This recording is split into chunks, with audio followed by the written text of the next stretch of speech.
Candice LeBlanc. I'm the 8th grade math teacher at Global Learning Charter Public School in New Bedford, Massachusetts.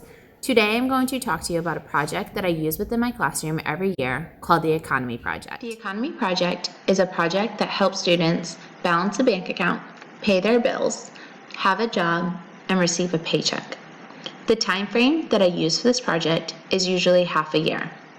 I found that utilizing it for the whole year tends to be too long for the students. I usually run this project from January to May. One of the great benefits of this project is that it's a hands-on way to learn important life skills. The main goals are to budget money, manage a bank account, pay bills, and understand paychecks and taxes. I always love that when I first introduce this project, students get excited and shout out things like, "Finally, something fun that we will use in life." There are 5 main objectives for this project, as you can see on the screen. One of which is that students will be able to balance a bank account, create a budget, and pay their bills. I thought at this point I would walk you through the project, how I present it to my students, and the different tools and materials that I use. I usually start by explaining to my students that for this project they are 18 years old, have a full-time job, and are just moving out of their parents' house with $1,000 to their names. They will then fill in a bank registry sheet showing their $1,000 starting balance. And on a separate sheet of paper, they will fill in their monthly bill amounts. Both of these pages are stapled into a folder that they will keep throughout the project. Once these sheets are filled in, I then go over bank deposits and withdrawal slips, paychecks, and personal checks with them. They learn what each part of the forms are for and how to properly fill them out. We then go over the currency and credit cards used within the project. Before you watch the video that is about to play, I thought that I would point out that I introduced this project during Spirit Week at my school, so most of the students are dressed up as their favorite memes. So, you told your parents you're moving on your own, okay? You got this full-time job, you're making decent money, you're gonna get your own apartment. Mommy and Daddy said, "I'm so happy for you, I love you.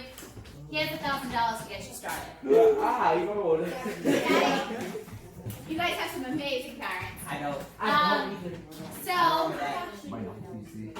we're on the paper, right up top next to your name, it says previous balance. This is where we're going to write that you guys are all starting with $1,000. So on that line, you are all going to write $1,000. That's not 1K. No, thank you. Write it out. $1,000. Let's put the top over. Put your change. Yeah, put your change. These are great. For the sake of this project, okay, you guys literally just turned 18. You're just out on your own for the first time. You're not going to have a lot of things, okay? Your apartment, whoever you rented it from, decided that they are going to pay your heat and your water for you. They're also giving you your TV and your internet. That all comes free to you. Some places do. Some places do that. So for this project, the only bills that you guys are going to be paying is rent, electricity, car, insurance, and cell phones.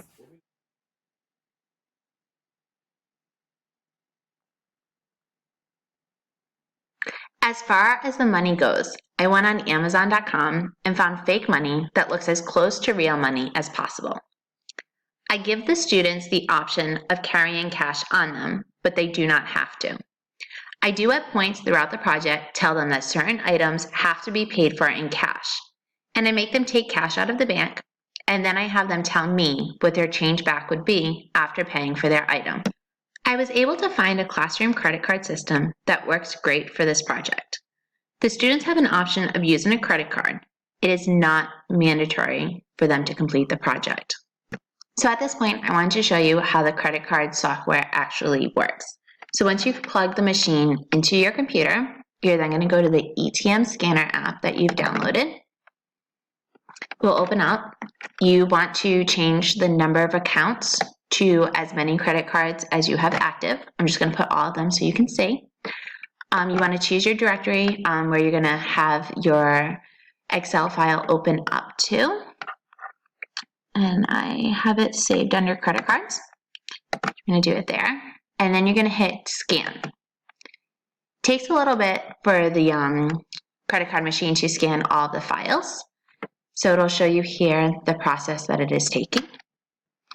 Okay, so once all of the credit cards have been uploaded and scanned, as you can see on the screen, there's some that have $1,000, some that have $45,000, $46,000, $1,000, and there's some that have no money. These are the ones that are just not active yet, so those students haven't put their money on it yet. Sorry about that. Or the credit cards did not go out to students. Maybe years past have broken that card or it got lost. But once your scan is complete, you then will click Export Excel, and it's going to go straight into this folder. I'm going to do that.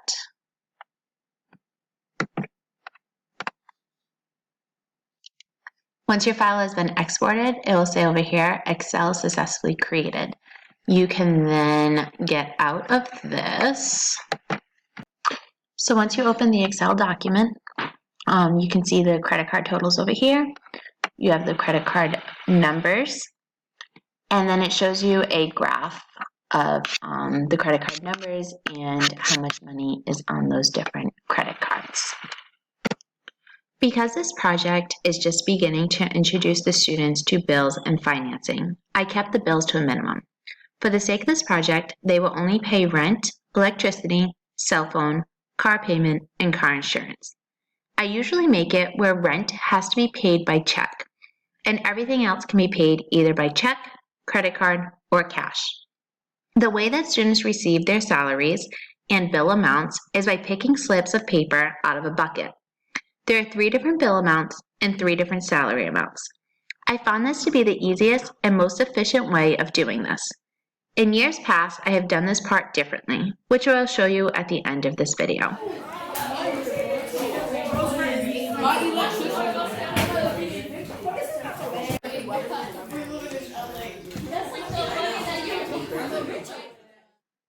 Every student will receive a paycheck bi-weekly. They have the option to either deposit that check into their bank accounts or to cash them. I was able to find a template on teacherspayteachers.com that lets me generate realistic paychecks.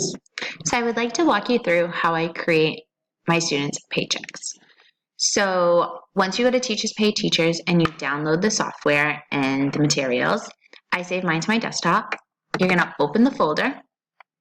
You want to start with your Excel document. So I'm going to open my Excel document.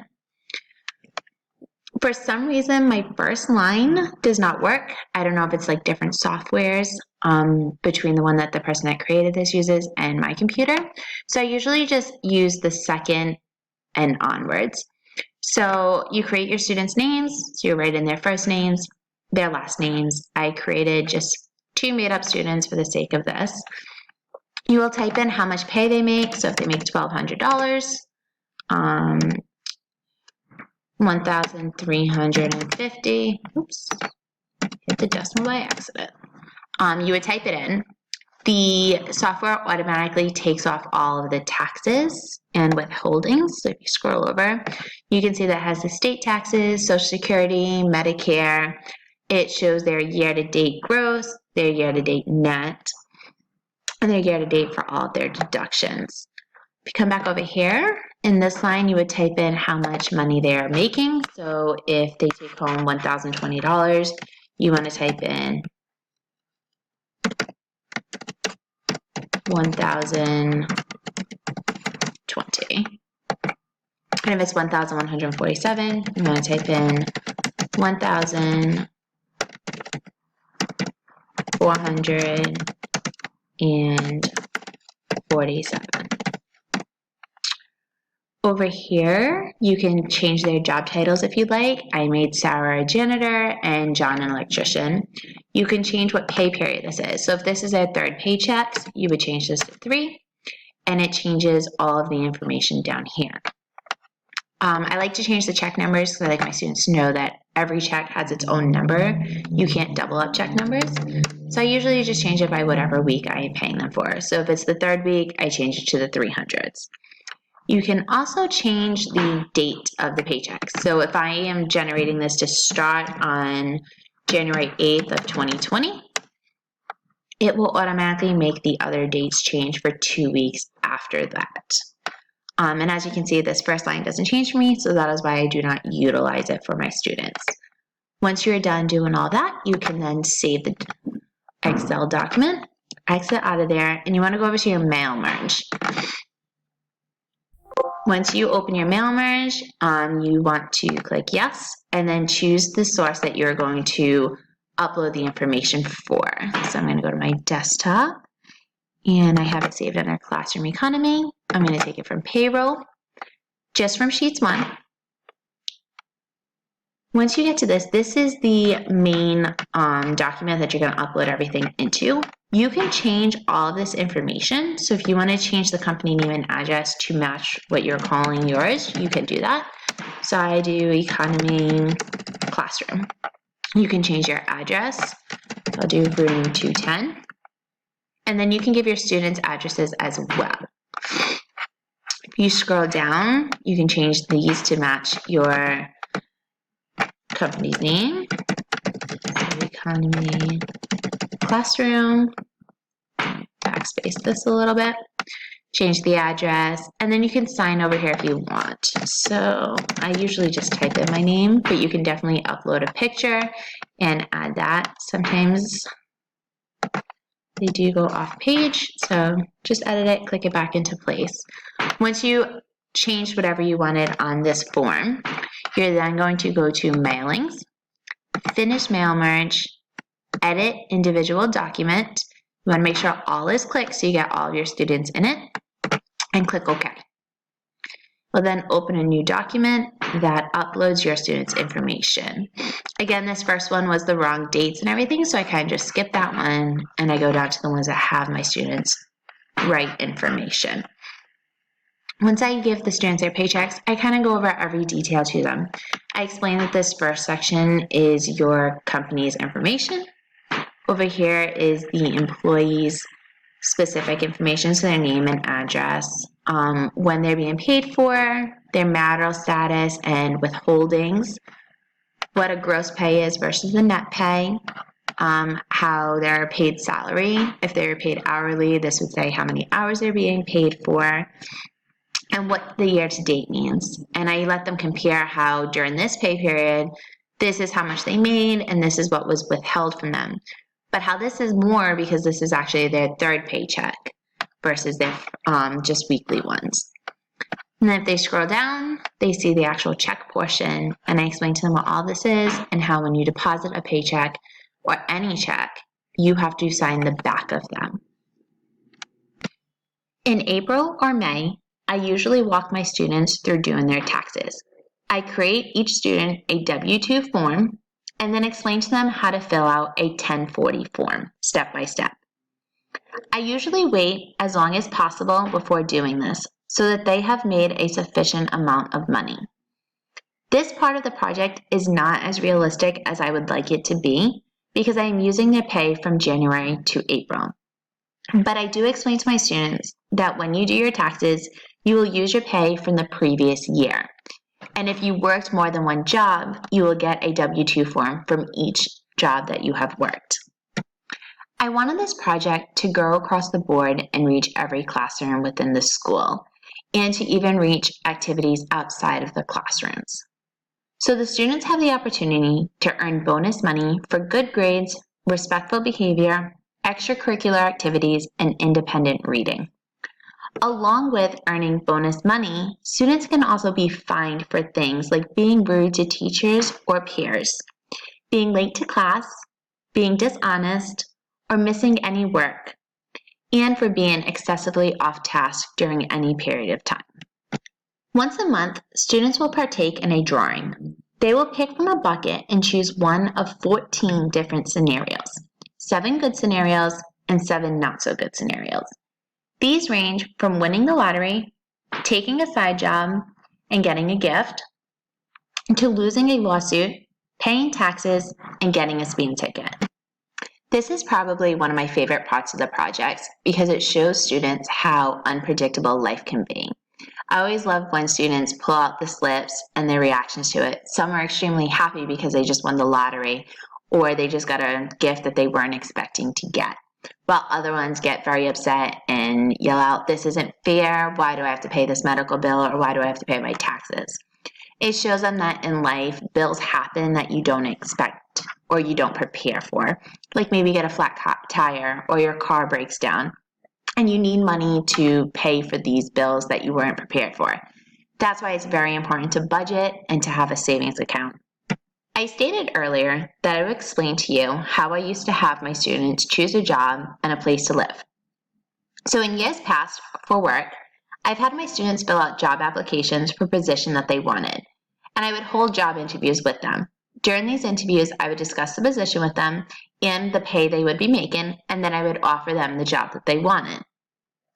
For an apartment and bills, I've had my students look up places for rent and to choose one that would work best for them and that they really liked.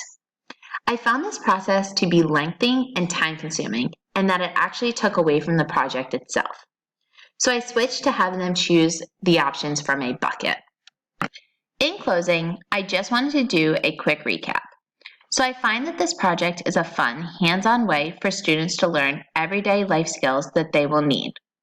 I also wanted to touch on how it's important to let students know that it is okay in a way for them to fail, to be broke, to lose all their money, and to struggle to pay their bills, because this is a realistic part of life that many people do go through at some point or another.